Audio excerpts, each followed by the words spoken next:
Welcome to Sis Flicks, the podcast where we won't judge you for talking through the movie. Sis Flicks are the movies you laugh at, yearn for, and overanalyze with your girls, significant others, and now us. We are your hosts, Paola and Nadhya, two sisters and designers who discuss chick flicks we hate to love, tropes we love to hate, and all of the aesthetic choices in between. Join us as we break down our favorite movies together. Hey sister! Hey sister! Did you know that solo por un beso se puede enamorar? Oh my god! Okay. Whoever thought that Aventura can be pollen coated? No one. Sin necesidad de hablarse, solo los labios tocarse, Cupido los flechará.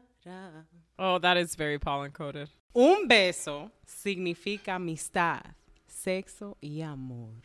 Ay, coño. Sisters, Springerton continues. We are officially less than a week away from part 2 of season 3. Netflix dropped a new trailer in addition to the trailer that they already had up. I'm hype. That trailer was so good.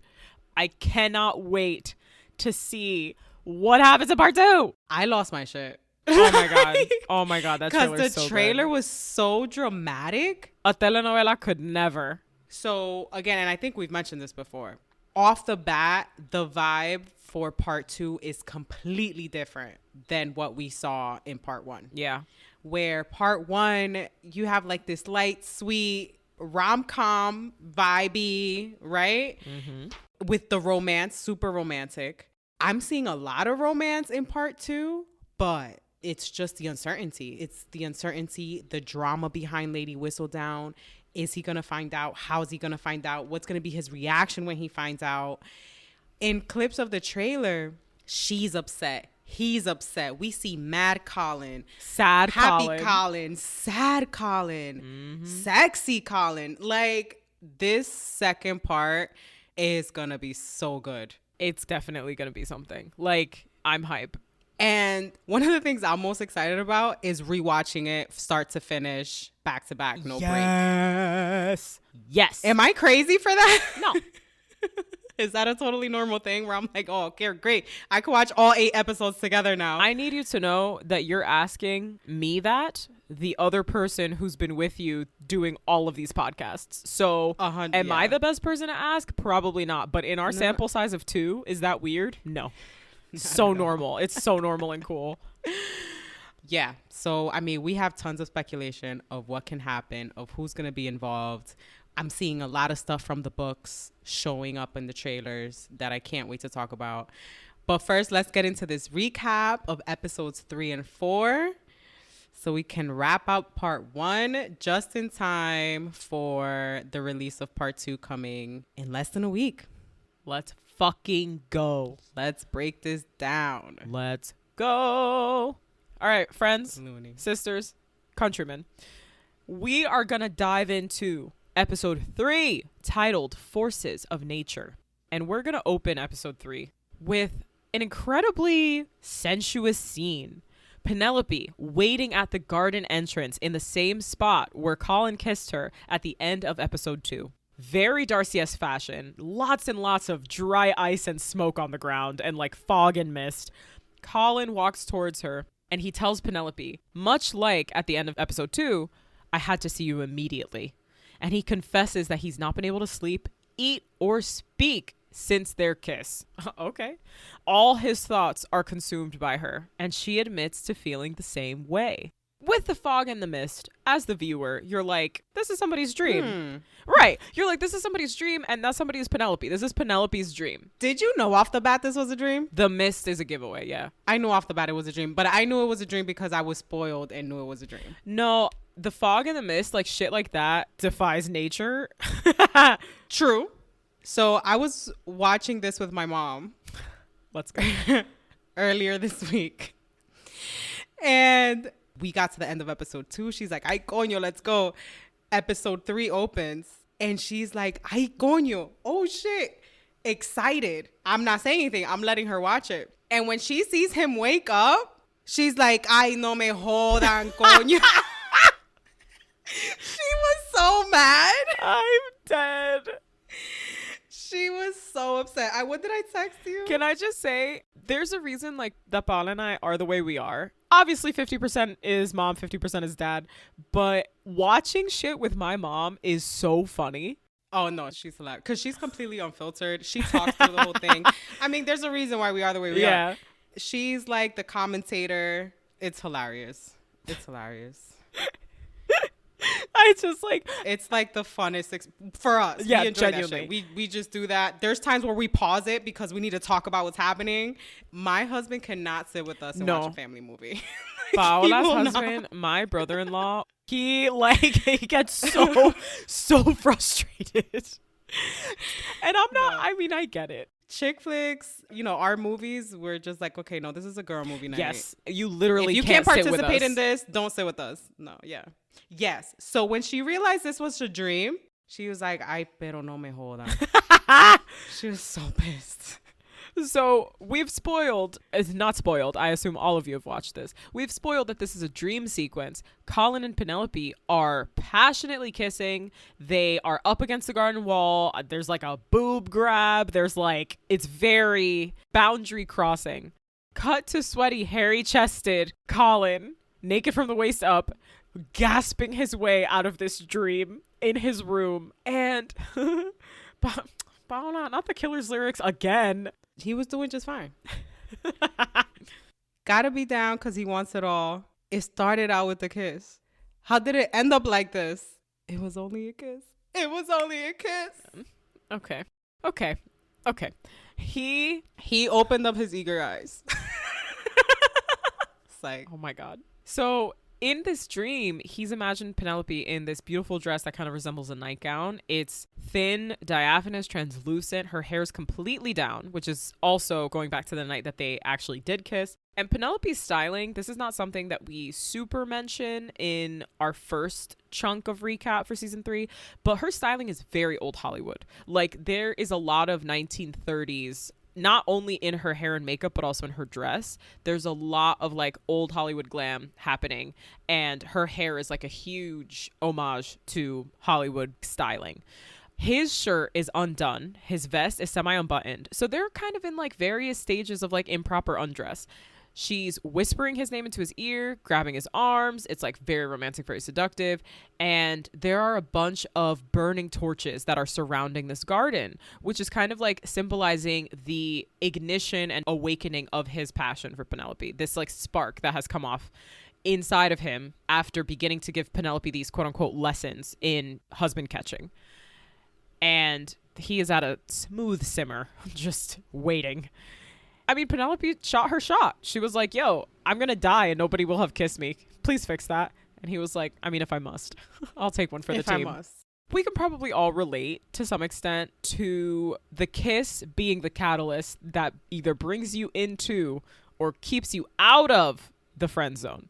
Sometimes the friend zone just deepens if you guys kiss. It gets worse and worse. Sometimes, though, you end up like Colin and Penelope. So we also get to listen to their melody in the score during the stream, and throughout the episode, it plays when they are both in the same shot together. The next morning, Colin proclaims and clarifies, he had a great night's sleep.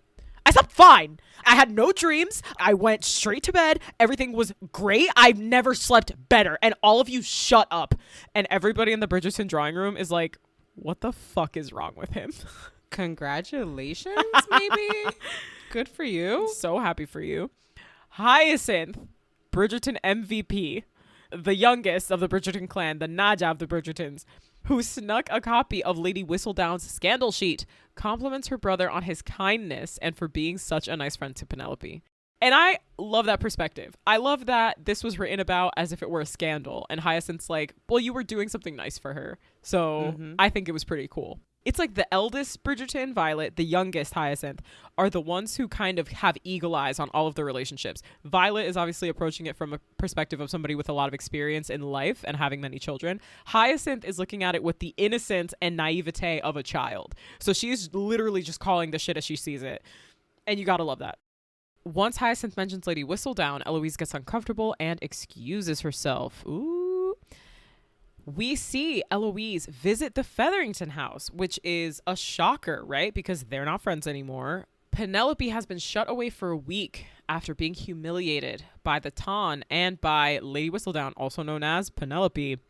Eloise comments that it's not pleasant to be the object of a harsh Whistledown column and takes responsibility for the rumor getting out because she was a little more indiscreet than she should have been while discussing Colin's arrangement with Penelope at the ball.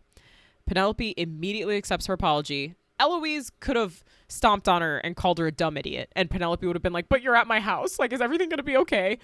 She invites Eloise to stay for tea. Eloise politely declines, says she's off to meet a friend. Which friend? Cressida. But they're so sad during this scene, though. They're both like wet eyes.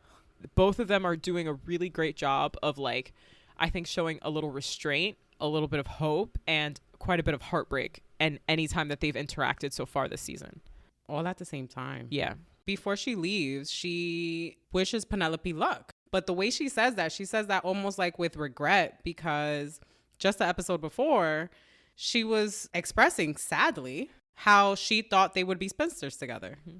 Like, that was going to be her ride or die. And she could be a spinster if Penelope could be a spinster and vice versa.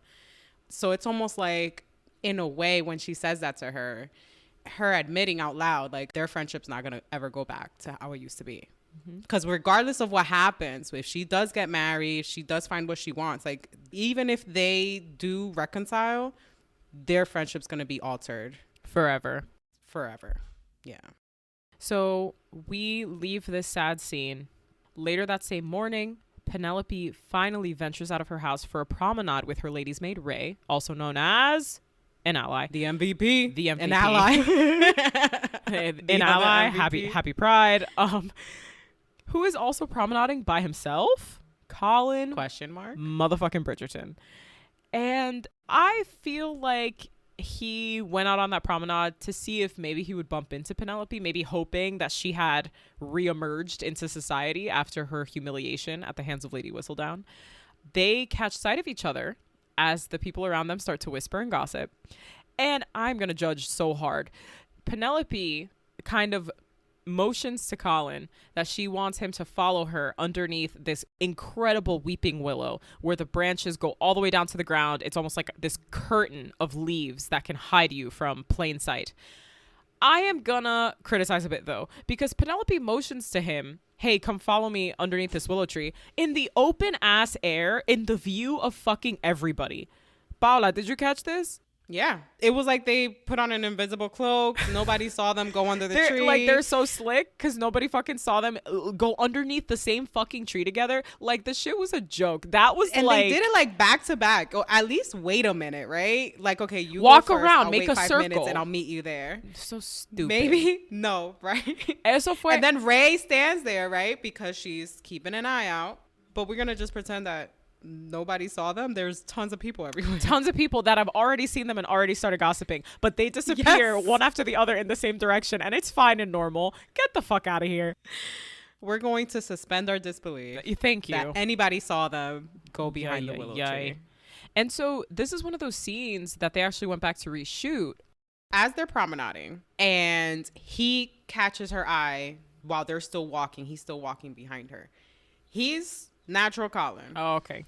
Once they go into the tree and they start talking and we zoom into Colin, he's got the wig on. Like, his face is extra powdered. Yeah. The difference, I mean, I don't think they did a good job with the consistency. To me, it took me out of it. I'm like, oh shit. Why is his Why does hairline he look so different? His skin looks a little different. And I can understand that, right? Like, if you're reshooting, your tan's gone, you cut your hair and you have to try to do your best. It got a little frustrating for me. Yeah. Because it took me out of the experience of enjoying them having this scene together, which is such an adorable scene. They're so awkward. You know, there's a bit of comedic awkwardness in there, but I couldn't look past, like, the wig and the extra makeup. I know. I'm a little bit mad at his makeup team. Yeah. So Colin goes underneath the weeping willow. He gets yassified. He's got a nice beauty filter on. He's on Instagram. As he's talking to Penelope, I mean, they're both nervous. Like, shit's awkward. Like, they both kiss. They have to pretend it was cool and fine and very platonic. And we also see the power dynamic in their relationship shift because you can tell he's eager to see her. The same way that he checked on her after this like whistle down column, he needs to check on her now and see how she's feeling after the kiss. Like, they need to touch base. They need to debrief and come to a consensus, other corporate terms. And maybe see how she's feeling after the kiss. Right. If she's feeling... Is she having wet dreams too? Oh my God. You know. Penelope is kind of the one who's more in control now. And she's deciding that the best thing for them to do is to keep their distance from each other. There's like too much talk, too much gossip. Let's wait till the shit's not as hot. And now he's confused and flustered. And I think it's not even confused at her request because her request makes a lot of sense. I think he's confused by how he's feeling. Well, yeah, no, because he agrees with her that you're right. We shouldn't continue lessons. Yes. To him, they can't continue lessons because something happened between them and he wants to address this. To her, we can't continue lessons because I've embarrassed myself. Mm-hmm. I've embarrassed my family. She needs to move on from this embarrassment. And hey, let's keep our distance now until people stop talking about it. Because she even apologizes about asking. And he's like, please don't apologize. Yeah. And here's where you start to see the cool cavalier Colin slowly but surely start to fade and crumble little by little. Listen, we all know Colin is our certified lover boy, Bridgerton style, okay? So he wasn't out here for the streets. He's made for the sheets with one lady. He's not out here to play the field. Lover. Well, bueno. Yeah. Yeah, take that back. Yeah. Actually, not. I feel like once his sights are set on someone, which is what we observed obviously with Marina Thompson, like he's committed. So now in this conversation with Penelope, she makes it clear that she needs to focus on her own prospects. She actually does need to get out there. Maybe as the viewer, we can extrapolate that maybe the best thing about her having this quote unquote scandal in Whistledown is that she's like fucking starting from the bottom. Not to continue quoting Drake, but starting from the bottom because now it's like, what is there left to lose, right? Like people already think poorly of her. So if somebody's kind of talking to her now or entertaining her attention now, that's probably a good thing. They probably either are genuinely interested in her, don't follow gossip, are decent, we hope. So we're going to see how that goes. And he tries to be supportive. Like, he only wishes for her to be happy. They part. Penelope thanks and reassures him. And she says, if I'm successful in finding a husband this season, dog, it'll be because of you. You my boy. Thank you. Oof. And that's not the first time he hears that in this episode. Really? People are going to keep reminding him, Colin, you did a great job. You did a great job. And she walks off and leaves him, and he is stunned. And so where do we go directly after this scene? We go to Lord Debling, who's standing by the hors d'oeuvres, or as I've seen on Instagram, the horse divorce. As no. Oh, no. That's so fucking funny. Hors d'oeuvres, horse divorce, as he stares up at a deer head trophy mounted on the wall, eyeing him from across the room as everyone else gossips about him being a vegetarian. I love how pressed these people are that he's a vegetarian. Honestly, watching that and seeing like how mad they were, I'm like, oh my God, this is how my family reacted when Nadhya tried to be a vegetarian. Like, have you ever tried to be a vegetarian in a Caribbean family? Like, the scrutiny. Oh, yeah. They will not let you live your life. Oh, yeah. Nadhya, hice un pollo guisado. Mami, I'm trying to be vegetarian. Pero eso es pollo? Bitch, what about pollo's a vegetable? I can't. ¿Cómo que tú no vas a comer pollo? Un pollito, eso no es nada. Eso está limpio. Chicken, that's not meat. Bitch, what? It lasted like 6 months. I couldn't hack it. My family made it too hard. That's how Lord Debling feels. That's how Lord Debling feels in the fucking ton. Vegetarian hero Lord Debling. Eyeing him from across the room is Lady Cowper and Cressida Cowper. Cressida reluctantly. And I'm going to linger on that reluctantly, okay? Yeah. You know why? Because Lord Debling's a man. Yeah, girl. We're starting to see a little pattern. A little something. She reluctantly sets her sights on Lord Debling at her mother's insistence. Lady Cowper warns her that if she doesn't find a husband soon, she will be assigned one. Likely one of her Yikes. father's disgusting old friends. So we're not going to do that. Can you imagine No. your father being like, here, marry my friend? No, all my father's friends were my uncles. Absolutely fucking not. Oh, goodness. No. If Cressida doesn't find somebody like rich to marry, she'll be forced to re-wear her dresses this season. Oh no. Aw, all Bird her beautiful dresses. Bird dresses. Brutal. Also, arriving at the same soiree is Penelope and Lady Featherington. And Lady Featherington is like fucking relentless, yo. Just giving her tons of shit about the gossip that she had created in Lady Whistledown for being in cahoots with Colin. Cahoots. In cahoots. He wants to cahoot her. Jesus Christ. Oh my God. So Penelope resolves to stand in a corner where nobody will notice her at the edge of the floor. Who's noticing her though? Colin. He clocks her right away, but they've agreed to keep their distance, so he just keeps stealing glances at her from across the room. And anyone who's paying attention to Colin notices, Eloise notices, makes a mention that she spoke to Penelope earlier that day, and he lights up like, what did she say? Anything about me? Did she say anything about me? And pretty much forgets that Penelope and Eloise aren't even really on good terms. The Mondriches, who are also in attendance at the soiree, also notice and start to praise him for his care and consideration for Penelope, reminding him, again, much like Hyacinth earlier in the episode, that thanks to his kindness, she will find a husband in no time. Ugh. And Colin's like, I don't think I like that anymore, and I want you all to shut up. As he continues to look on, Lord Debling greets Penelope by the drink table. Oh, it's working out almost exactly like it did when they were practicing at Bridgerton House. Oh, shit. Penelope, who is just fucking like over being embarrassed, being laughed at, she just acts like herself. Again, it's like, what is she gonna lose? She's like, you're fucking talking to me, right? So talk to me. Here, me, the person, Penelope. She converses with him freely, and they end up having a very pleasant conversation because we find out he doesn't read Whistledown. He doesn't judge her over the supposed quote-unquote scandal, and congratulates her on her willingness to take matters into her own hands regarding marriage and finding prospects in the ton.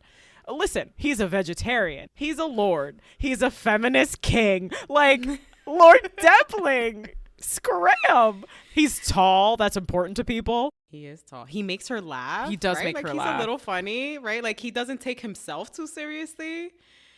Colin watches this interaction between Penelope and Lord Debling in jealous agony.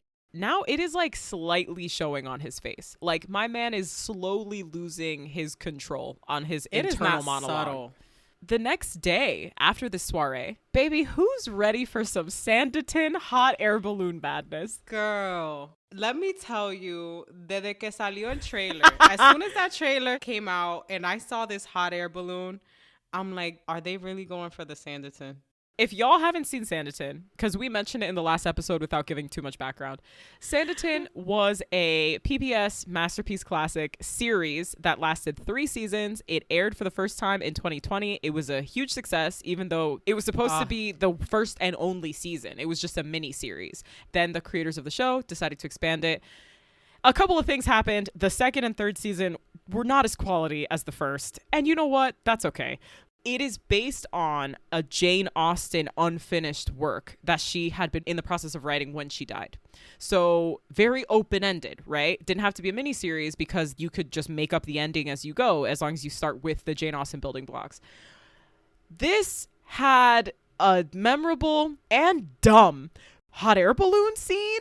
They just kept adding shit. Ellos no sabían. No. They didn't know what else to add. It was Regency Mad Libs in Sanditon by the end. If you guys are like Sanditon Standitons, if you will. Listen, I can't front. I fucking love I was rewatching Sanditon for a minute. Season 1, totally. Season 1 Sanditon? Hit. Theo James? Yeah, so the reason the show kind of fell apart is because he refused to come back. He did a Reggae page. So in real life, actually, aside from Sanditon and aside from Bridgerton, balloon parties were all the rage. Yeah. The Regency era, they fucking loved a hot air balloon. They loved a little new tech. The first public flight took place in 1783 in pre-revolution Versailles. As everyone makes their way into this event, which is outdoors, right on the bank of like the river. It's so pretty out. I mean, production value miles ahead of what we initially experienced in Sanditon, right? R.I.P. that show. Everyone's costuming is kind of like mimicking the event. Mm-hmm. Everybody's got some type of either round print on their clothes or cressida with the sleeves. Mm-hmm. And the way Bridgerton does it, it's a spectacle, it's on theme, and it's beautiful. You know, this was Bridgerton's first stunt. Oh, was it really? Yes, like this was a stunt. But they do so much horse stuff. So as everyone makes their way into the event, Penelope catches Colin's eye. Per usual, they do it all the fucking time, like magnets. This man can clock this woman anywhere. At 100 paces as a unit of measurement. And she beckons him to join her by pretending to be shopping for sweets. They have a bunch of little tents, you know, kind of clustered around where the hot air balloon area is. Merchants are selling their wares. One of the merchants is a candy and sweets vendor. So they go into this tent that is otherwise empty, the perfect place to have a clandestine rendezvous. She wants to tell him all about Lord Debling. Like, yo, this guy was talking to me. He's going to call on me. Like, I don't know. Shit kind of seems to be looking up, my G. Mm-hmm. Maybe Lady Whistledown was onto something. And you know what gets me about this scene? This is her friend zoning him. Woo! Like, oh, hey, I met this guy. Oh, he's cute. He was nice. I think he might be interested in me. You know, your advice worked. Oh, and my guy is just simmering. Like, oh, yeah? Cool. Oh. That's so good. That is so good for you. I'm so happy for you. The way the tables turn, baby. And then he starts to fish. Like, oh, do you have an attachment towards him? She's like, I mean, it's a little early. I mean, he looked good, though. We could form an attachment. Oh, Colin. I'm already feeling for him. I'm like, I can feel the burn in my chest. If you've been in the friend zone, you can sympathize. That's a good point. And I have, and I still don't sympathize. As Penelope grabs her cake of choice from the sweets vendor. Paola has made a post of this on our Instagram, by the way. So, like, you guys should go and watch that because it's the first and best one. This man short circuits when she gets icing on her finger from this cake and licks it off. And we get a fun little hungry eyes.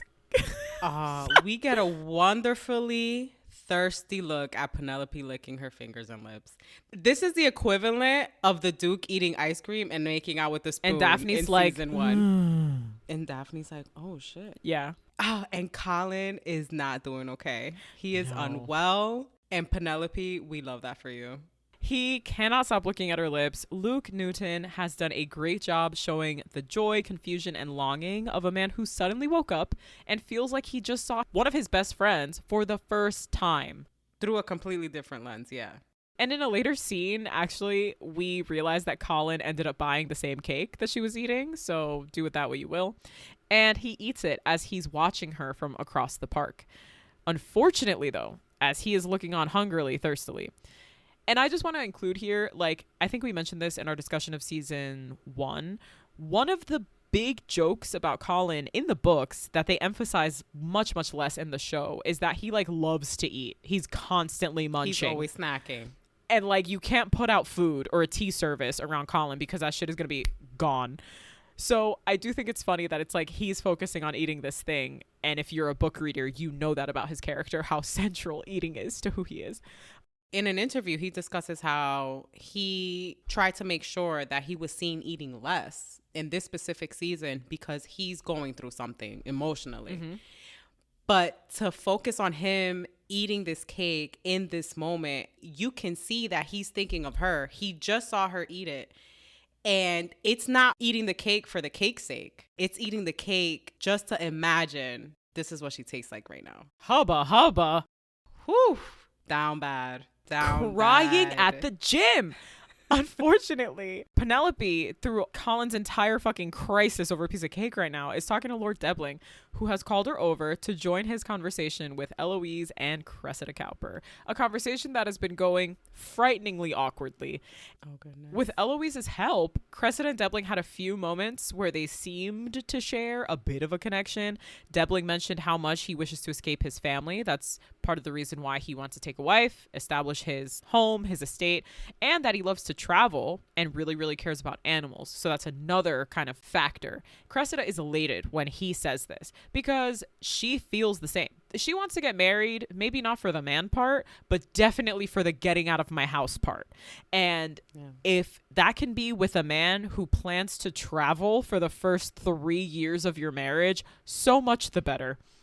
But when Penelope joins this conversation, Cressida now turns it on. She tries to compete with her by discussing the great auk, an endangered species that Lord Debling is passionate about saving. And this is something that bugs me because when Penelope initially spoke to Lord Debling, she comes at him fully genuine and they get along that way. They like each other that way. Now, I get the feeling that Penelope's not trying to show off for Lord Debling. She's showing off for Eloise, who is part of this conversation, and she's trying to one-up Cressida. It's not for Lord Debling's benefit. It's just for the girls. I believe she comes in and is intimidated by Cressida and Eloise's presence, and then it takes her off kilter. And she's starting to say stuff that she wouldn't have said had it just been her and Debling, because Cressida's talking about nature. Oh, now she's got to talk about nature. She likes nature more. Cressida mentions a bird, the great auk. Oh, how about the sparrow? What sparrow, Penelope? Jack Sparrow? The pirate? Pirate Colin? I don't know. That's Taylor Swift levels of Easter egg on you, Paola.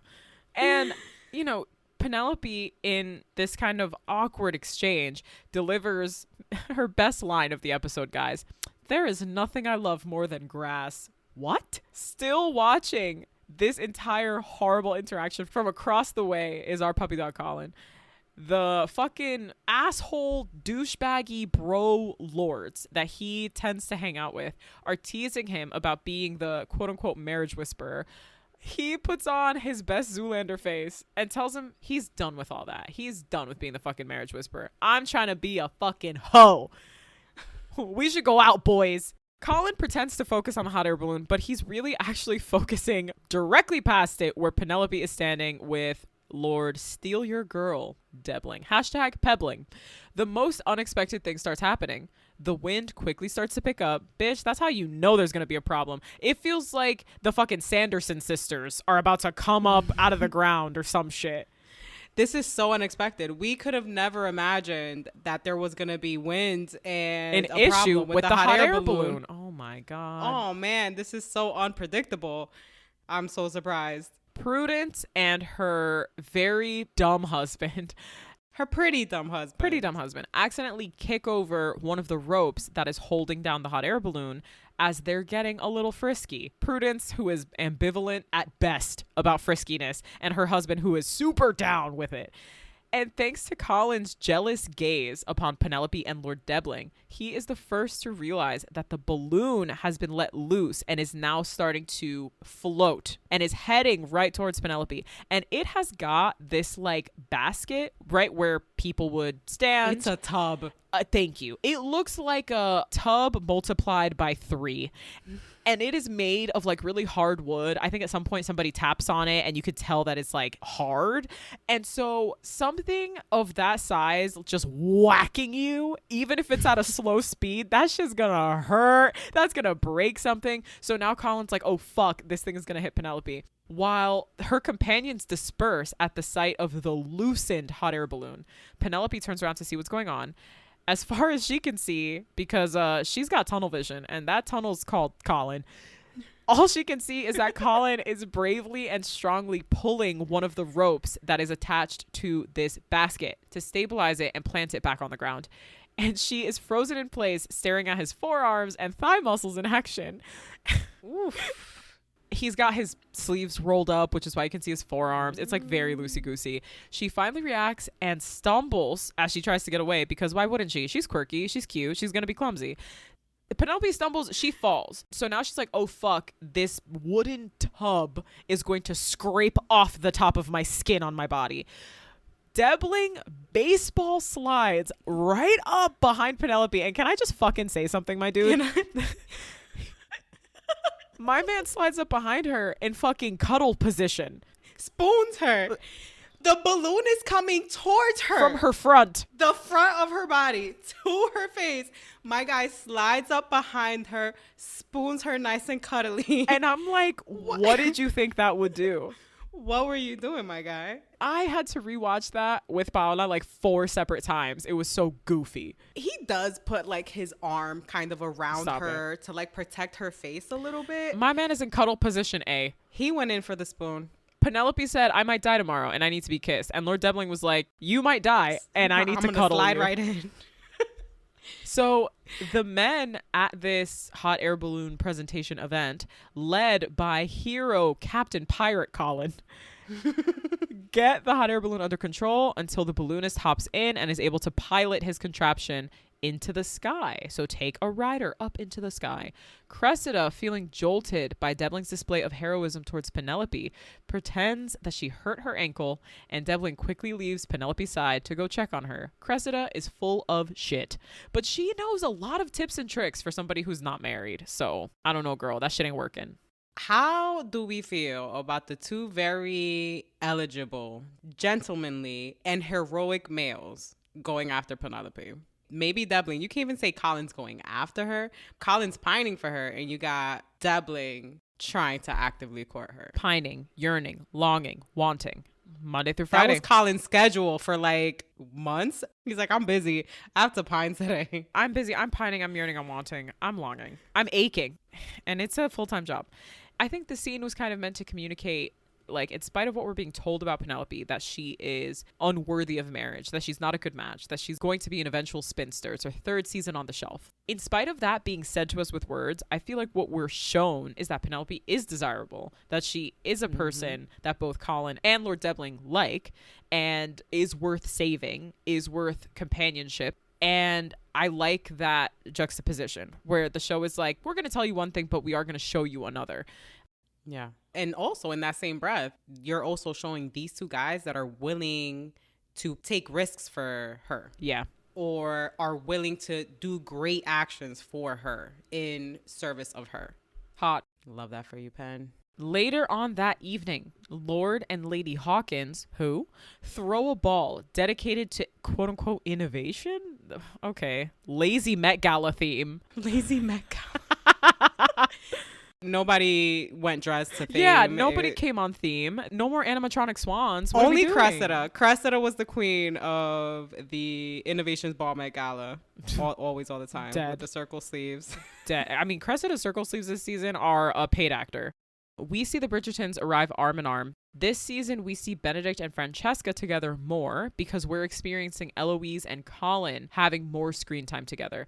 They exit their carriage. They're walking in. It's like very sweet to see all of the siblings like getting along.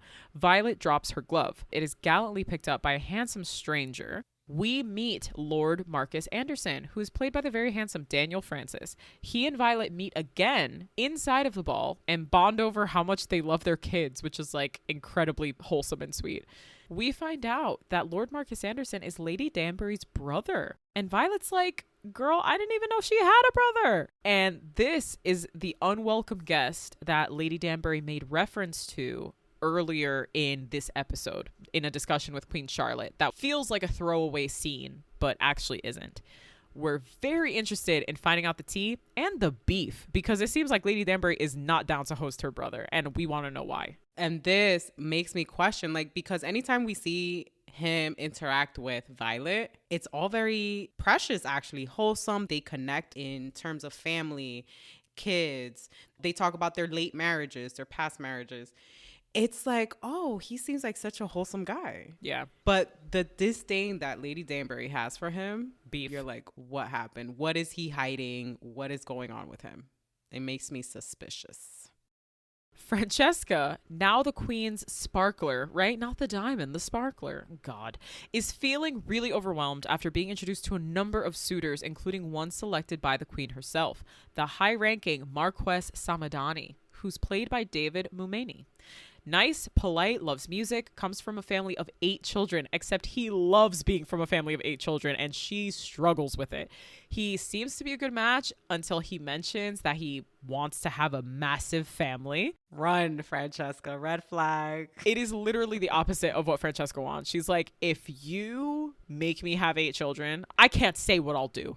Our overwhelmed Francesca excuses herself in desperate need of air and quiet, and she encounters a man outside who we later find out is John Sterling, the Earl of Kilmartin, played by John Ollie. He's also outside for some quiet away from the ball. They seem to be of the same mind. Mm-hmm. They match each other's calm. They don't match each other's freak. They match each other's calm. And yes. Not yet. Not yet. And they stand side by side and just look straight ahead, enjoying the silence together. Back inside the ball, we get a closer look at Lady Tilly Arnold. So Lady Tilly Arnold was also at this balloon exhibition earlier in the day. However, she was the only woman attending this lecture by the balloon's engineer, talking about all these different innovations that she wanted to see in hot air balloons and air travel and things like that. Smart, sophisticated woman that Benedict kind of incidentally met as they were both attending this lecture. We learned that she's a widow. She is super duper not looking for a husband. And Benedict is like, I fuck with that. That is right up my alley. Because the way this man shows no sign of chilling. Oh, yeah. Or settling down, slowing down. He's like, babe, this car ain't got no brakes. And like the way he avoids other younger debutantes, like they're the plague.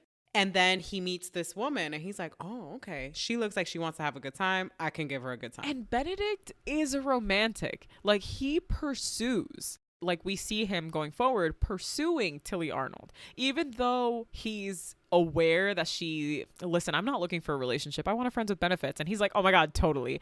We're going to see who gets their feelings hurt. So after congratulating him on his heroic antics along with his brother, I mean, it was mostly Colin, but she makes it clear that she favors brute strength over talking and words. Okay, girl. Okay, girl. I also want to say Benedict's thing is kind of talking and words. So she prefers something that's the total opposite to Benedict, but he's at a point in his life where he's like, ha, bet. He asks her to dance. And as they're doing the dance, she turns him around and takes the lead, and he allows himself to be led by the lady during the dance. And he is super comfortable in his masculinity. I mean, he's an artist, y'all. He feels like a Libra to me, but that's because I identify with Benedict. And not having as much fun at this ball is our freshly, still confused, lovesick Colin. Ladies are all over him. They're congratulating him left and right for his heroism. And he is so unfazed by their attention. It's such a contrast to how we saw him in the first episode, where he was like lapping up everyone's attention, everyone's questions, like flirting. He loved it. Now he's like, nah, fuck y'all. And he was eager to impress. And as they try to talk to him, he's looking at Penelope from across the room. My boy, you better chill. At one point, they lock eyes as he talks about courage in this group. Penelope overhears him say, as long as we are honest with ourselves and about our feelings, it is possible to do anything. As he looks straight on towards her, Penelope takes this as encouragement to go talk to Lord Debling. Ooh. I don't think that's what he meant, boo. He watches as she turns toward Debling, and my guy leaves the group because he can no longer continue the conversation. He is bummed. Penelope intercepts Lord Debling on his way to get Cressida Cowper some lemonade. Yikes. She confesses that she was not being herself earlier that day. She doesn't really love grass. She was kind of pretending to be somebody else just to get him to like her, honestly. That she likes to experience the great outdoors from her window. She loves to read, and it's just different from who she was portraying herself as earlier that day. Debling, to his credit, he just smiles and says he wants to court someone who embraces her own peculiarity the way he embraces his own. And he gives her the lemonade that he had meant to take to Cressida. Messy. I start to feel for Cressida here. It's giving because she's watching the this prince from across the room. It's giving the prince. When the prince was flirting with Cressida and Daphne walks into the ballroom. Ah, yes. And he literally goes, prince. "Excuse me," and goes to get Daphne. Ooh, yes. This is like the second or third time. Cressida gets played the fuck out. Because what happened in season 2? I'm trying to think. Colin is dancing with Cressida on the dance floor, gets his hands on her necklace, and then leaves the dance and grabs Penelope. No, and Lord Featherington, Jack. She was like talking with Jack. I mean, she dodged a bullet there. She absolutely okay? did. She doesn't know. This is the third time that she's pretty much intercepted during the courting process. Yeah. Brutal. Where she's actively courting with somebody, and it has been Daphne and Penelope that have come in and interrupted that one way or the other. Again, this also feels like season 1, the prince to Daphne, in the sense that Lord Debling would be kind of a great match for Cressida, right? Like, he can go on his nature adventures while she stays in the ton and does her gay adventures and everyone's happy. I also just want to state, we don't have confirmation that Cressida's queer. No, we don't. We are feeling projecting that because we would love to see a main queer character in Bridgerton. And I think this is the perfect opportunity. Also, Jessica Madsen just publicly came out as queer. So I'm sure she would love to portray her character to reflect herself, in this Bridgerton universe. Absolutely. Watching this interaction from across the room, you guessed it, baby, it's Colin. Violet catches him mid-brood. And under the guise of talking about Francesca, he recalls something Violet once told Daphne back in season 1, that the best foundation for a great love was friendship. So he asks, how exactly did she and his father go from friends to lovers? And Violet answers, he gathered the courage to ask. And Colin very unsubtly returns his gaze to Penelope. Violet's no dummy. She smiles as she notices this, and we can only imagine in her mind she's fucking elated. First, doing cartwheels, realizing her son is in love. Second, that it's Penelope Featherington, a girl that she's always had a lot of affection for. This is clearer in the books as well, that Violet has like a special like soft spot for Penelope.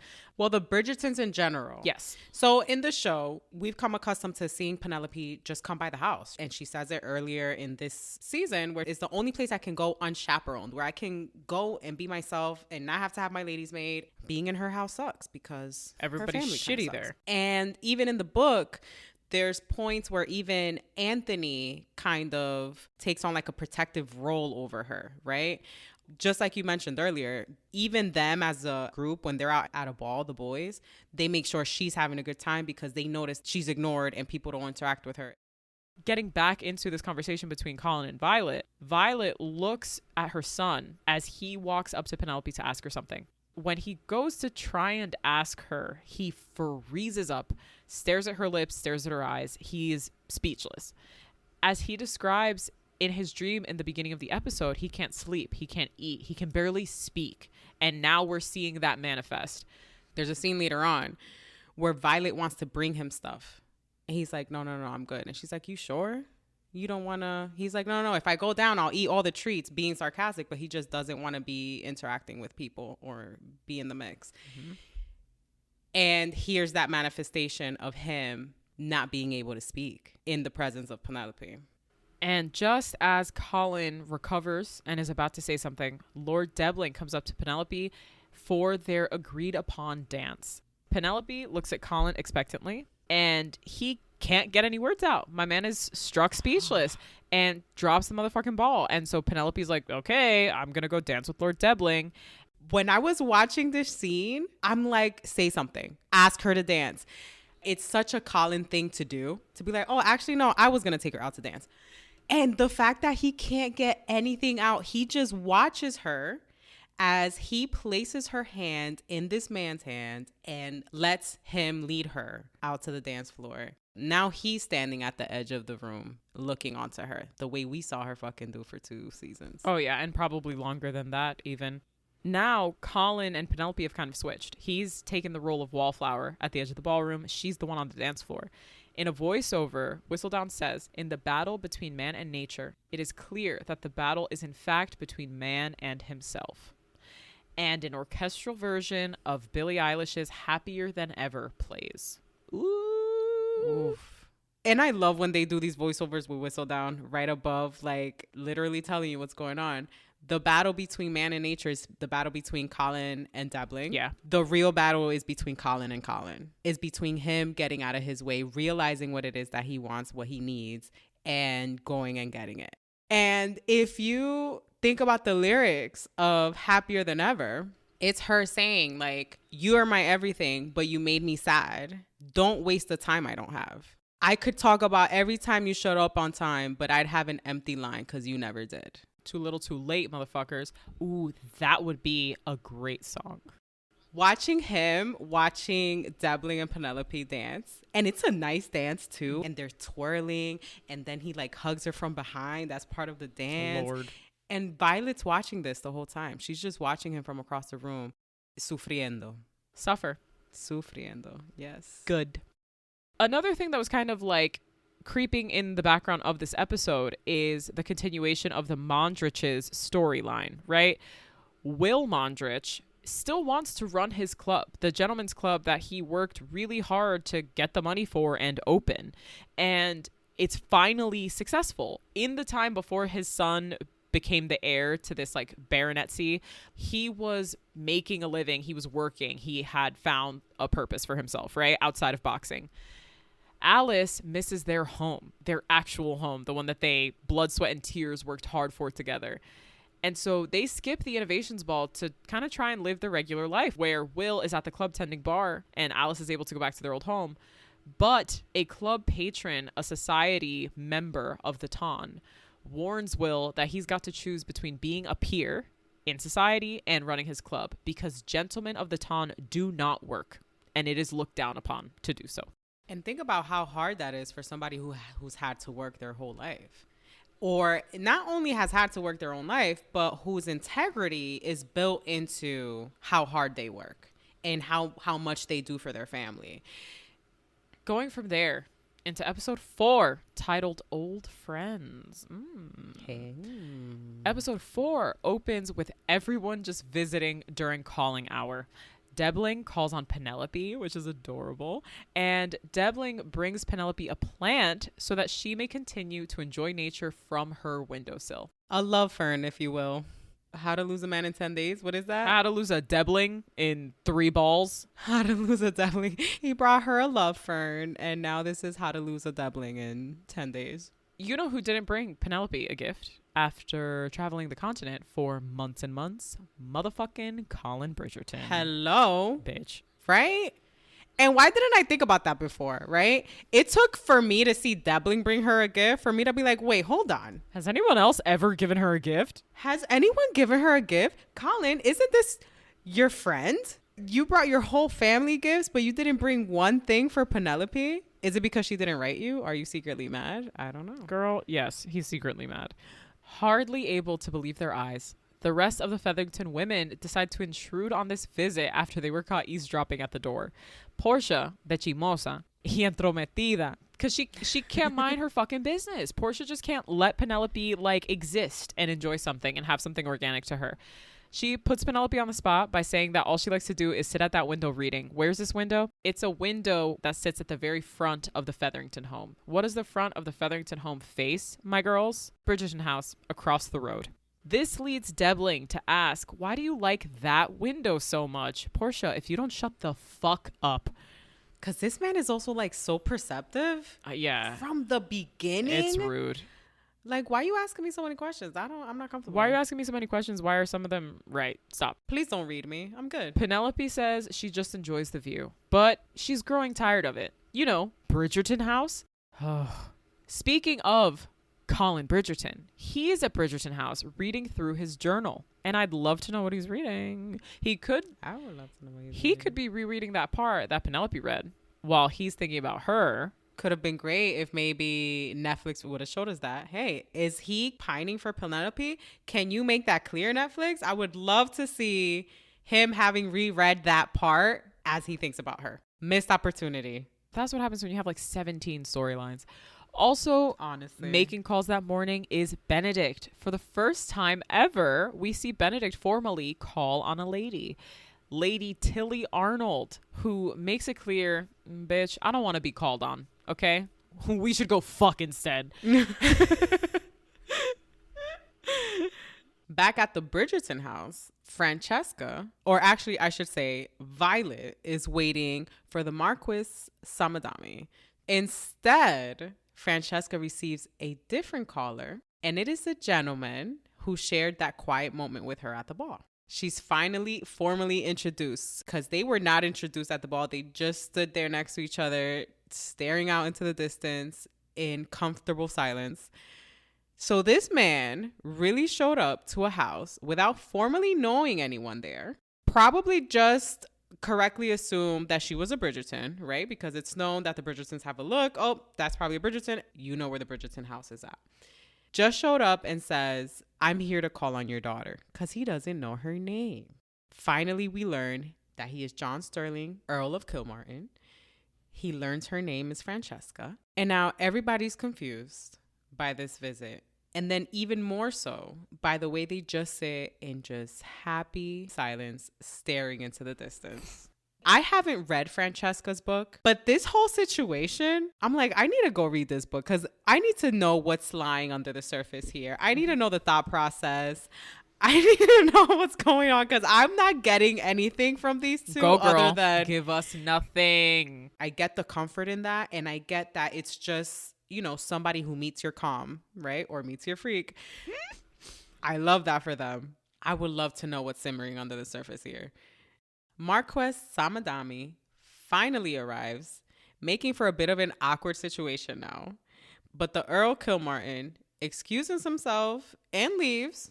He doesn't show much expression. He's hard to read. That's an understatement. Yes. But we can see that Francesca's clearly disappointed as he leaves, and Violet quite literally dotes on the Marquis. That's the queen's pick for Francesca. So she's offering him cake. She stands way too close to him. I didn't see anybody offering Earl Kilmartin any refreshments or cakes. Later that day, the members of the Ton receive a tour of a library.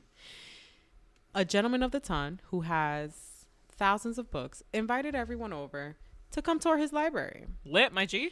The Bridgertons arrive with Samadami, who declares that he has a collection of over 1,000 books by sarcastically stating, oh, books love nothing more than to be collected. And, you know, this felt personal. And Eloise is already, like, on edge with me. No one throws shade like Eloise. No one throws shade like Eloise. Love her. Colin walks in along with them. And who's the first person he spots? Penelope, of course. Right as she's talking to Lord Debling. In spite of Lady Featherington's meddling and terrible advice to simply have no personality and let men teach you everything. Ugh. Don't read that book about something that might interest him and you. Let him tell you about it. Men love to tell you about stuff. I keep teeter-tottering between rooting for Portia and wanting to shut her mouth with duct tape. There's no in between. I'm either rooting for her or I'm like, Portia, shut the fuck up. Debling asks Penelope about the kind of books she likes to read. She confesses that she loves romance novels, but she worries that Debling might think that that's shallow, right? Romance novels get a bad rap. They absolutely for some do. reason. Because they're feminine coded is why they get a bad rap. War novels don't get a bad rap. Romance novels do. If I'm reading a war novel, you're like, oh, wow, Paola, you're so smart. You're reading a war novel. War's so cool. And men start them all. But because I'm reading a romance novel that talks about love and life and connection and intimacy, now I'm shallow. Not enough people die. That's why. There's not enough death, apparently. But Debling is like, what is it that you love about romance novels? Great follow-up question. And she says, because they express the history of connection and a better life, right? Joy. It expresses joy. It expresses love.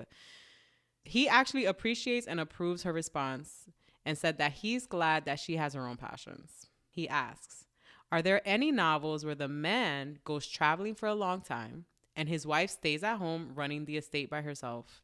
He calls it a practical match, but a happy one. And I think that's kind of nice. Okay. Blondie over here is like, oh, you like to read? Cool. So you'll be happy in a marriage by yourself. Awesome. I'm so glad there's something that you like so that I can leave you alone. When you say it like that, it sounds bad. When we think of Penelope as Lady Whistledown, it sounds pretty perfect, right? Because you're like, okay, she can have the freedom that she needs to continue to run her business and remain anonymous. And you could totally see Penelope telling Lord Debling that she's Whistledown and him being like, ooh, nice. Wow. Very cool. Bye. High five, baby. But when you think of Penelope as Penelope, the girl just told you she loves love because she loves connection. So your hypothetical offer is a marriage with no connection at all. Okay. Come on now. And like for the people that are like, oh, I root for Debling, Penelope deserves better. Paola, just direct your words at me. I'm right here. No. I'm sorry. Everybody online, oh, I would pick Debling. Debling's perfect for Penelope. For Lady Whistledown, yes, he's perfect for Lady Whistledown. But Lady Whistledown's Penelope. And for Penelope, she deserves somebody that's going to dote on her and love her. We're rooting for her to have no love? Okay. No, I like that. That he's right for Lady Whistledown. Colin might be right, for Penelope. And you don't have Whistledown without Penelope. Bars. You're an idiot. He then continues to ask, hypothetically again, if a fictional gentleman should ask a young lady's mother for her hand and her mother approves, would a fictional young lady say yes? And Penelope glances over at Colin. Before she gives a non-committal, I guess you would have to read the book to find out. Oh, man. I think Lord Debling's looking for a wife at a really stupid time in his life. Honestly, why is he looking? He's not looking for a wife. He's looking for a housekeeper. Yeah, he's looking for somebody to tend house. Yeah.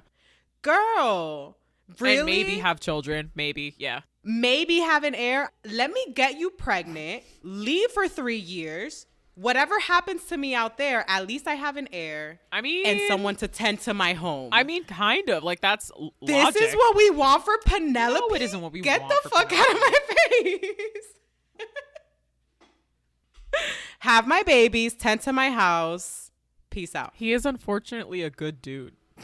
Because he talks a little bit and he's nice? Paola, No. the bar is in hell. No. We're here celebrating Lord Debling and wanting to pick him over Colin because he was nice. Disregarding everything that Penelope stands for. Shut your mouth when you're talking to me. All right? Goodness. Here we have a man having wet dreams about her and we're going, dude, go with the dry dude? Come on. Anyway. Also shooting glances is Colin. And despite all the ladies fanning over him, we're seeing again that he's ignoring that. He's preferring to stand with the bro lords as they talk about taking a rendezvous that evening in search of quote unquote revelry. When they invite him, hey, let's go hoe around, he looks at the mirror right next to him and takes a glance at Penelope through this mirror. And at the sight of her and Debling talking, he makes up his mind that, sure, I can use a little revelry. And in the next scene, we see his revelry is in the form of a threesome at the brothel. However, this man, he's not... His head is not in the game. His head is not in the game. He's upset. He's distracted. He's not into it. So his two paid companions offer to let him watch because obviously he's not an active member that day. For me, at this point, he has completely given up on the outward facade that he kept for the first few episodes. He's unraveling. And one of the most significant displays of that is a bit later on in this episode when he's out with the guys at the bar. It seems to you as a viewer that it's the next night. He's out with the guys at the bar. All they're talking about is who they're fucking, who they fucked and who they about to fuck. And listen, we've all been 24. Yeah, that's cool. We've all been 24. Right. There could be no bigger disconnect between Colin and where they are at in their life. And as far as like places in life, they're around the same age. They have the same similar prospects. It's not that their mentalities are completely different. And Colin has just been trying to come down to their level this whole time to be one of the boys. And he's tired. He's done with it. He gets so exasperated and calls bullshit on everybody. And he's like, are y'all not tired? Do you not find this shit lonely? And his direct quote is, the necessity imposed on us to remain cavalier about the one thing in life that holds genuine meaning, which to him is love, companionship. Why am I pretending like this shit doesn't matter? They literally laugh in his face. He gets pissed drunk and goes home.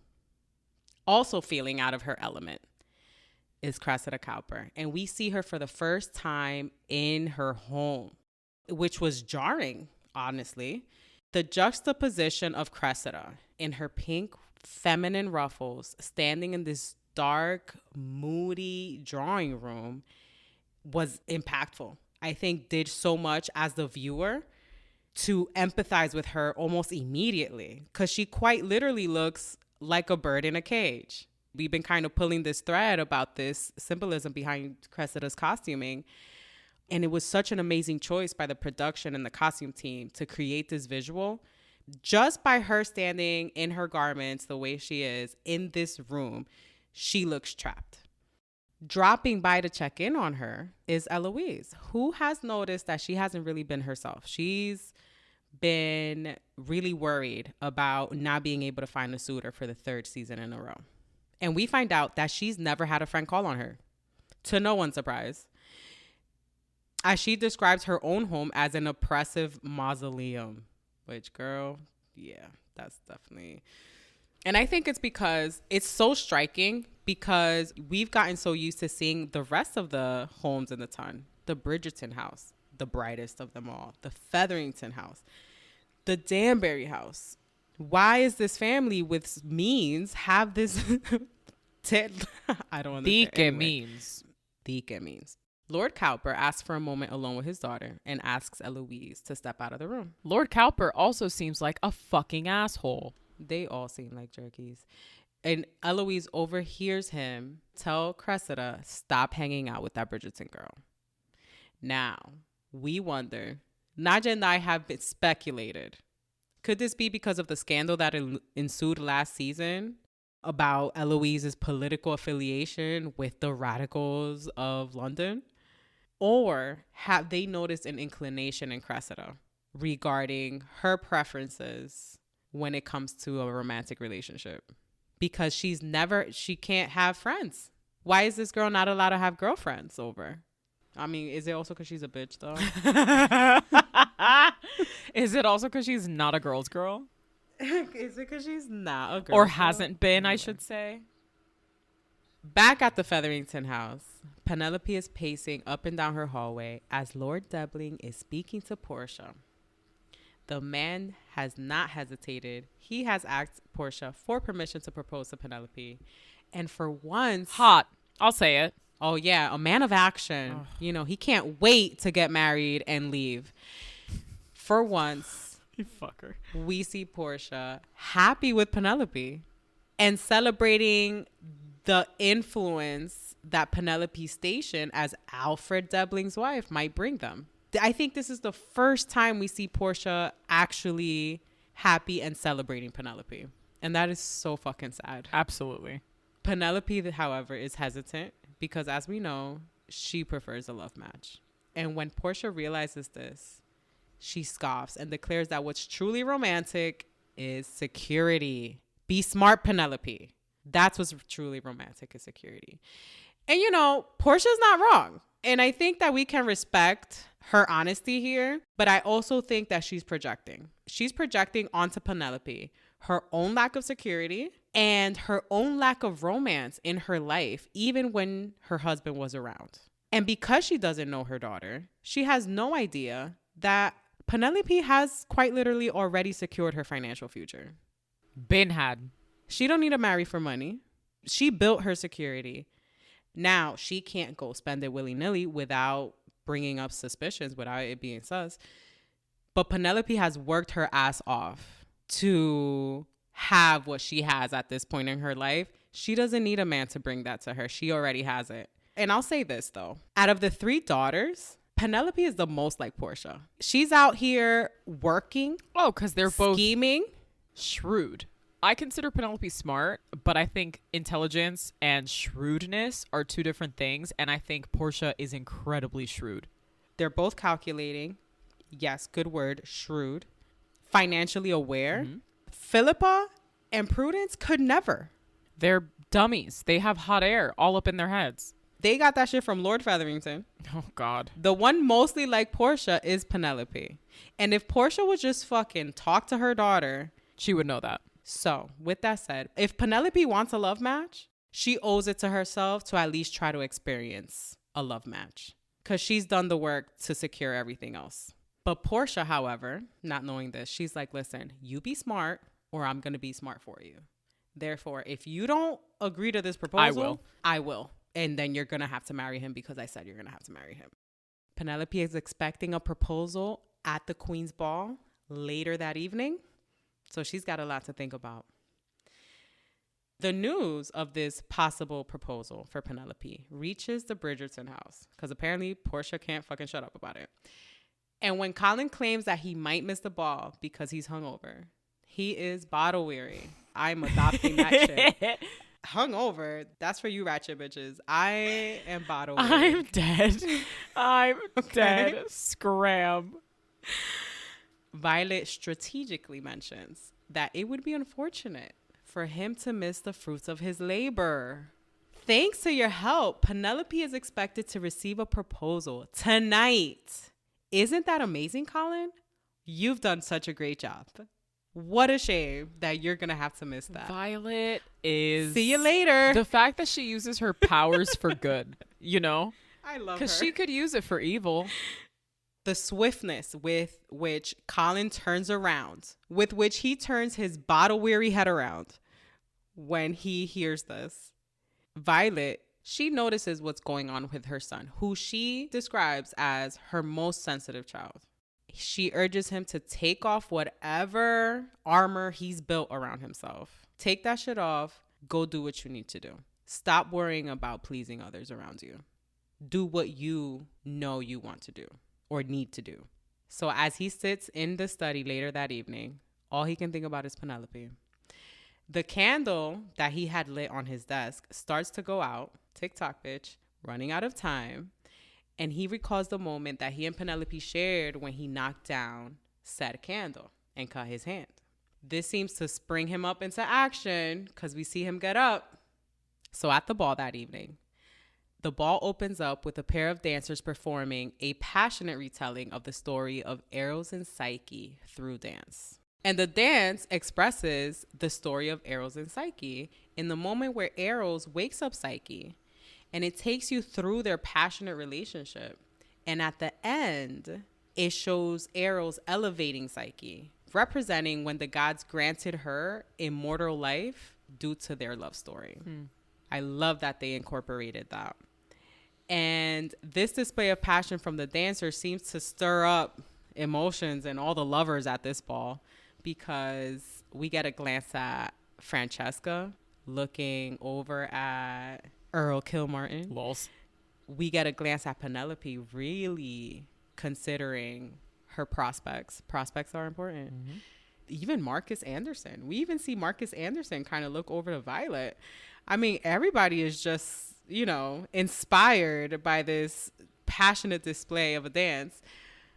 This is even reflected in Queen Charlotte's wig of choice for this dance, with crystal swans pirouetting inside of it, quite literally, representing, what do swans represent? True love. They mate for life. Gross. The queen was hoping that all of this symbolism would somehow inspire Francesca to get it going with Lord Samadami. And girl, I don't think that courtship is gonna move forward. Queen Charlotte feels that If this match is successful, Lady Whistledown will praise her and possibly create some type of alliance between the two, right? She's been criticized by Lady Whistledown for 2 full seasons now. She wants a win and she wants to be praised for it. But John Sterling, Earl of Kilmartin, has different plans. He approaches Francesca with a gift, with a gesture. A new arrangement of the music they heard together on the street when they bumped into each other earlier on that day, earlier on in the episode. He had the music changed to her liking. This guy might not be a word guy. They might not have much conversation, but he knows the magic of a gesture like this, especially for Francesca. She right away blows off Samadami and his stupid lemonade and decides that she needs to run home to play the music on her piano right away. She needs to do it right now. It needs to happen. We love a neurodivergent queen. Follow the dopamine, baby. She needs to follow the dopamine. Oh, man, that just brought me so much joy. Violet, seeing how happy this made Francesca, who's been really closed off with Violet, actually, because she feels a lot of pressure from her in having to make a decision. Violet, seeing how happy this makes her, excuses herself and prepares to head home with the rest of her kids. Like, all right, guys, Francesca's happy. We got to go.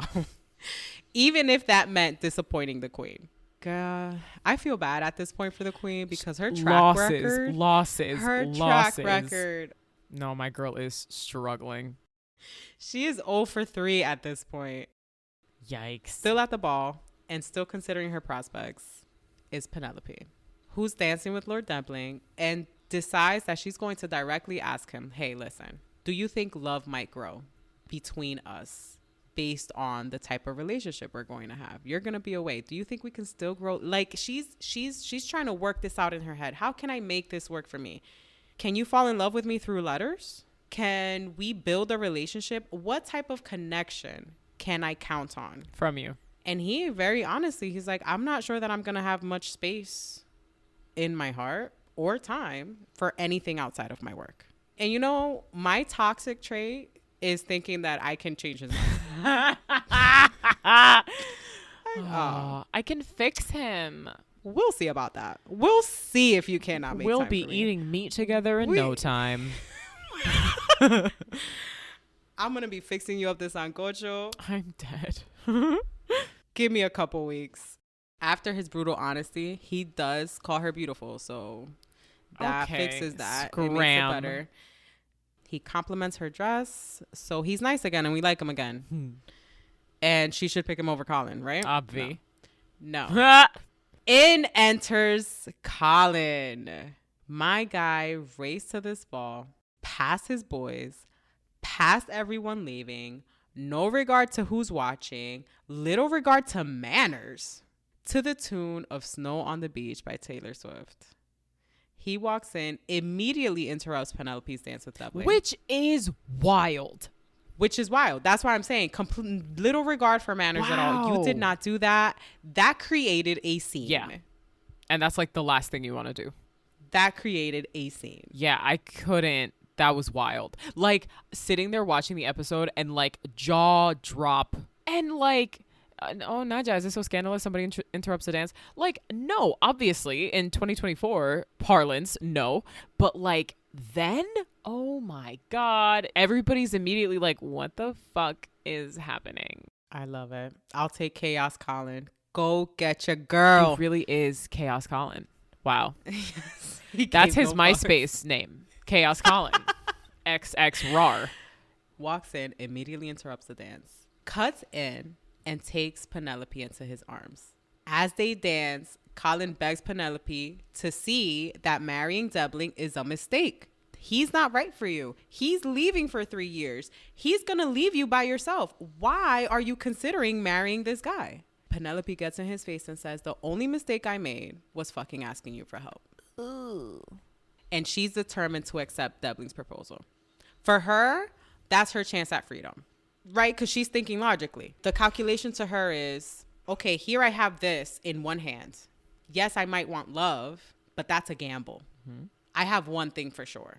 And that's what, for her, she's going to take advantage of. I'm accepting his proposal. But I get that. I get that. I get that. Like, I'm with that. Yeah. Witnessing all this from across the room is Cressida Cowper. She is witnessing the chaos. She saw Colin walk into that ballroom and was like, excuse me, Eloise, I need to go check on something. Swoops in to dance with Lord Debling as he's exiting the dance floor. He's like, hey, how about we finish that dance? I got you. And he's like, okay, fine, I guess. But low key, I'm watching and I'm like, yes, Cressida. Swoop in.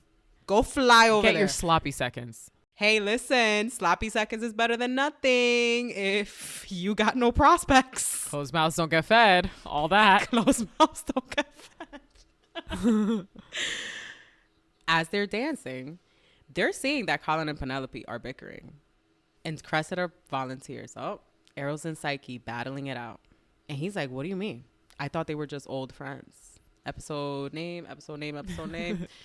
The oldest of friends, she says, since they moved in across the street.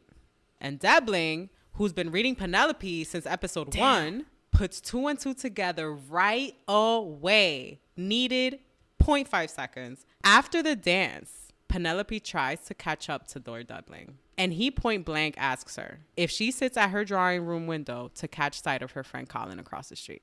And she's like, what do you mean? Where the fuck is this question coming from? Yeah, and Penelope is also apparently, shockingly, a shitty liar. So anytime he's asking her a direct question, she's trying to equivocate. And he's like, nope, that wasn't a no. That wasn't a no. She's never been asked this. She's never had to lie about her feelings for Colin with a direct question. Yeah. Nobody's ever asked her, do you feel something for Colin? She didn't have an answer prepared. Yeah. She has answers prepared for Lady Whistledown. She can hide that shit. She can't hide her feelings for Colin. So Debling declares that due to the time that he would have to spend away, he prefers to not marry someone who might have feelings for another man. I mean, it's logical, but he does... I could be reading into this, but I think he does seem kind of genuinely hurt or genuinely regretful. Maybe led on, yeah. So Penelope has this disagreement with Debling, right? As she's following him off the dance floor. Hey, don't you still want to propose or something? I don't even know if she could have brought herself to... Do you want to finish our conversation? Yeah, I don't even know if she could have brought herself to say yes, honestly. Like, I think he would have asked and she would have frozen and that would have been his answer. And because he's not a dumb man, because he's a perceptive one, he would have been like, this is a no. If it's not an instantaneous yes, it's a no. And Lord Debling walks away. He's like, listen, as Paola said, I don't want to deal with somebody who has feelings for somebody else. That just doesn't bode well for a marriage. So, like, I'm out, figure your shit out. And Penelope's like, wait, he leaves. Lady Featherington has also been watching this entire thing and approaches Penelope angrily. Penelope, what have you done? Where is he going? And at this point, Penelope is crying. And she's like, what have I done? Where is he going? That's what you're going to ask me? You're not going to ask me if I'm okay? You bitch ass. You're not going to ask me what happened? Is that all you give a fuck about? You only care about me when I have an engagement ring on my finger? Because right at that moment, Prudence comes up to Portia and is like, I think I might be pregnant. And she doesn't really know how to react. She doesn't have an answer for Penelope. There's nothing she can say to that because she is right. Yes, it's embarrassing, but she's right. And Penelope is out. She leaves. She kind of just stands there dumbfounded. And I hope, I'm not sure, but I hope it's a moment where maybe it switches something or triggers something where maybe Portia can start being a bit more sympathetic towards her and start seeing her as more than just a meal ticket or a caretaker. Exactly. A meal ticket or a caretaker. Portia only sees her kids as serviceable to her. What can you do for me? What are you going to do for our family? Yeah. How are you going to take care of me? For the third time in a row, our girl runs out of a ball crying. But who runs after her?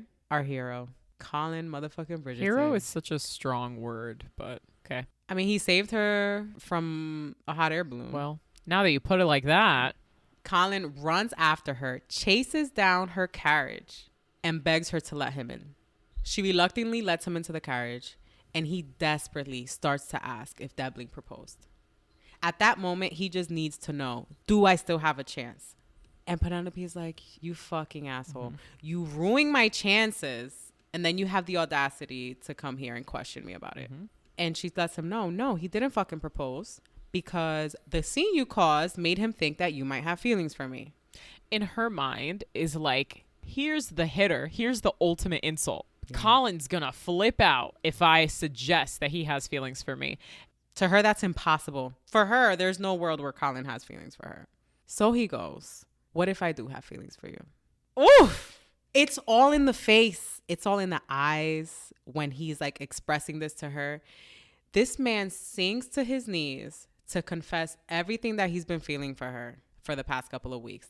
Again, flipping the dynamic of their relationship. He's on his knees looking up at her for a change. And he confirms everything that we've been seeing. This effort to mold into this persona he thinks that society expects from him, to close off his feelings in order to feel less. But for the past few weeks, he hasn't been able to fight off those feelings for her. Feelings that he describes are like torture, but a torture that he refuses to give up. This to me calls back a moment in season 2 where he goes to visit Marina. Don't you think about us sometimes? Like, what if things would have been different? Where would we be at today if we conducted ourselves differently? And Marina's answer to him is, that is a fool's form of torture. I love that answer so much, even though she is calling it's such a true me answer out specifically. I love that answer. And she tells him, wake up. You live in a fantasy. What you want, what you're idolizing, what you're imagining, that's not real life. Give it up. That interaction, along with interactions he had with his older brother, along with the interactions we see him have with other men in the ton, is what has made him be more guarded. These things that I feel, this sensitivity is exposure, and I'm judged for it. This isn't how I should be. Let me be how people say I should be. And so in this moment, when he's confessing how he feels to Penelope, he's letting go of that. When he's like, this is a torture that I will not give up. Mm-hmm. I don't want to give this up. And this woman looks straight into this man's face and says, but Colin, we're friends. And the way that this man's face completely shatters, I love Luke Newton for this scene because it was all in the face. It was all in his expression. But also, his declaration gave her the courage to also say what she wanted. We're just friends, but I want more. And I feel like this whole half of the season, we've been watching her kind of take up more space and want to take up more space for herself, taking more agency, being clear about what she wants. She's making all these choices for herself. And I think we see it culminate in this moment where she's like, no, this is what I want. And I'm going to go after it. And I love how this whole scene kind of gives her all of that power. She is in full control. Throughout this whole carriage scene, she is the one in control. She is the one calling the shots in there. And one of the moments where you see this the most is when she runs her fingers through his hair. There's interviews where the directors had to tell them, like, can you guys kind of like take it down a notch? Because you're supposed to be a virgin. You're supposed to never have done this before. And so I think that's part of that, Penelope's right? Like, sorry, this, I've fucked. I'm sorry, but like his hair feels too nice. So shit. And a lot of people talk about this scene like it almost feels too intimate. I loved it. But I think what I took more from this scene is, so two things. One, it's her exercising her agency. It's her taking control of her experience and doing something simply because she wanted to do it at that moment. And for him, this signifies so much more because it's the colliding of two worlds for him. This person that he loves so much as a friend and lusted over for the past couple of weeks kind of were separate. He had friend Penelope that he cared for and respected for so long. And then he had this very more recent version of Penelope that he's been lusting over, who he had been imagining in his dreams. What his expression communicates to me is the culmination of this moment when he realizes this can be one person. This can be one experience. You know, and in the words of the famous Queen Latifah, he can have the buddy and the booty. Some of the lines in that movie, though. That's a direct quote from Brown Sugar, if you didn't know. One of my favorite movies. So this moment is the moment that man was undone. There was no going back from that. He was like, oh, we're going all the way. This is everything. Give me everything tonight. We might not get tomorrow. Dale. I just want to say something. I hear that song and I am in my prom dress outside of the prom venue waiting for my brother to come pick me up. Like, that's where I'm at. You know what was not in my Bridgerton bingo card? A classical rendition of a Pitbull song for an intimate scene. But can I just say, it works. That shit worked so well. It was perfect. Matter of fact, I can't imagine any other song in that scene. Because it's optimistic. The arrangement, the string arrangement for it is optimistic. Yeah. The song itself is optimistic. So it's kind of like the rush that you get when the characters finally kiss. It's the rush. It's the excitement. Yeah. It's kind of like this desperation, right? Because even when you think of the lyrics of the song, let's do this. Give me everything. We might not get tomorrow. I might die tomorrow and it would kill me. I might die tomorrow and it will kill me. Julia Quinn wrote this scene in the book. It's told from Penelope's point of view. And in her point of view, while they're in this carriage and he's all over her, her mindset is, wow. The moment in which she reaches to touch his hair, her thought process is, I'm going to participate in this because I don't know if this can happen again. Mm-hmm. This can be a one-off. And if it's a one-off, I'm going to make this the best experience of my life. She was ready in that moment to go all the way. Because to her, it was like this moment where this is the love of her life, giving her this attention, showing passion, making her feel good. I'm going to take advantage of this no matter what it means for me, my reputation. Fuck that shit. YOLO. Knowing that from the book, seeing it take place visually, and then with this song in the background, it was perfect. Like, I'm such a big fan of this scene, other than the fact that it's sexy as hell. You know what's the sexiest part of this scene? The look of consent. We love consent. Enthusiastic consent. He waited for her consent. And the way that she gave it, like, I thought it was beautifully done. Maybe people will watch these interactions, the sexual interactions in Bridgerton, you know, where you have quote unquote rakish men like dealing with virgins, right? Ostensible virgins. And virginity, just to clarify, is a patriarchal construct. Doesn't mean anything. But people who have not had sexual contact before in their lives, that. Maybe we can hope that at some point these will be the only kinds of positive sexual interactions that we see on screen. Yes. Everyone will have moments of consent, like good intimate coordination, great communication between the actors in the moment. Like, I want it to get to the point where, like, if we're watching a show or a movie and there's not enthusiastically clear consent, that everybody's like, wait, what? What happened? What's going on? Also, this obviously doesn't apply for Bridgerton purposes, but I'm like, can we just normalize everybody taking not even 3 seconds to get a condom when you're in a sex scene? Can we? Because protection is so great. Not having STDs is so great. Not getting pregnant is so great. It doesn't come off sexy on screen. Who gives a shit?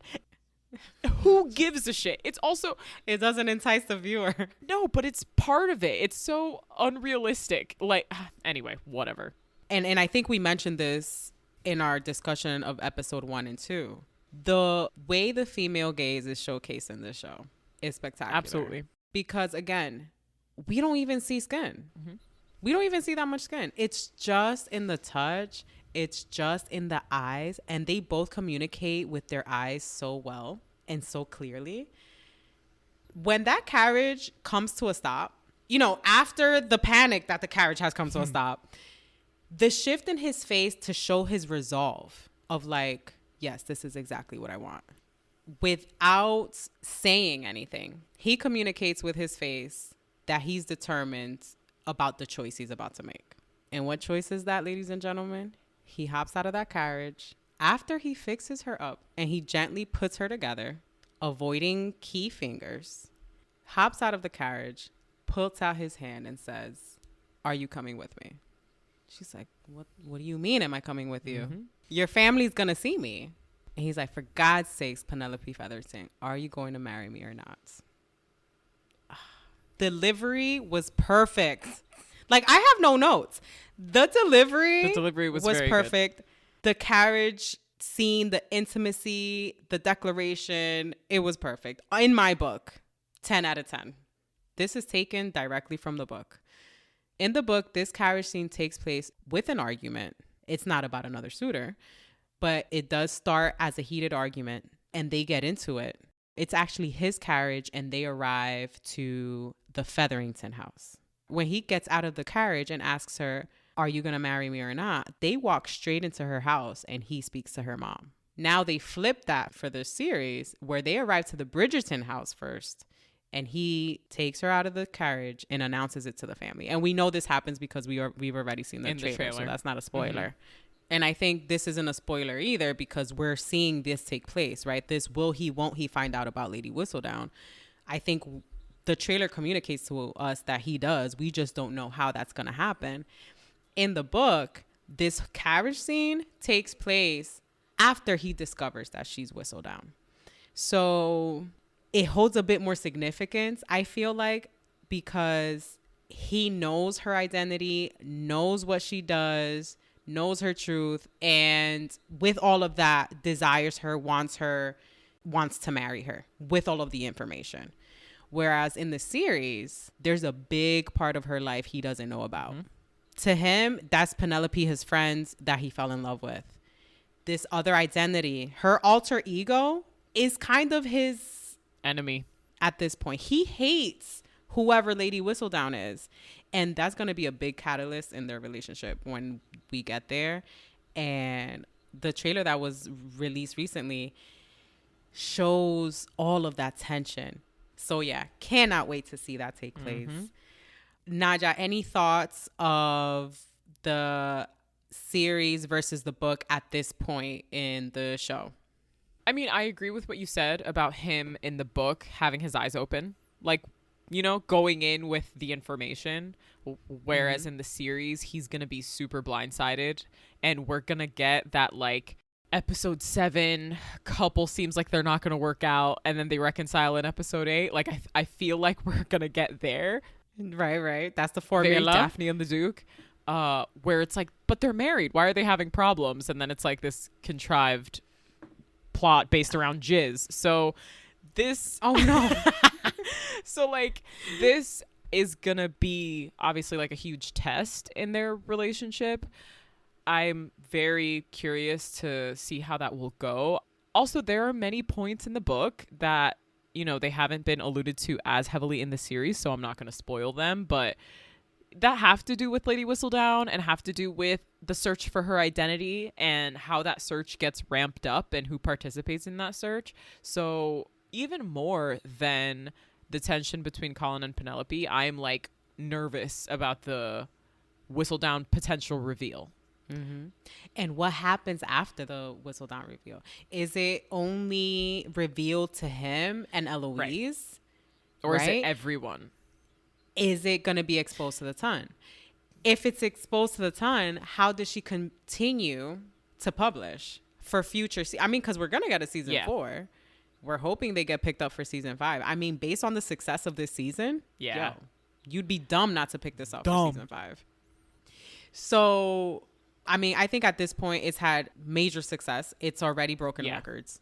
You can bet that part 2 is going to break part 1's records because you're not going to watch just one part and then not watch part 2, not see how it ends, right? And there are people who are waiting for part 2 to come out to watch the whole thing.